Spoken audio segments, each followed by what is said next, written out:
வணக்கம். எப்படிங்க இருக்கீங்க? நல்லா இருக்கீங்க.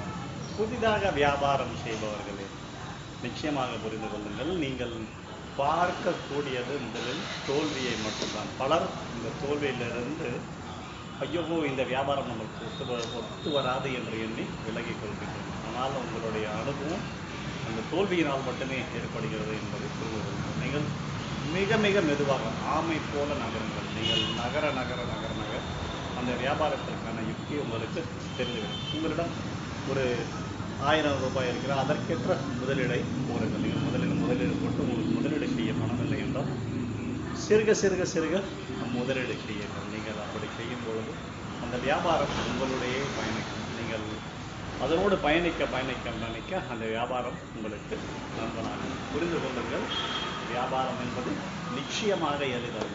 அதை ரசித்து ருசித்து சுவாசிக்க வேண்டும். அப்பொழுது நீங்கள்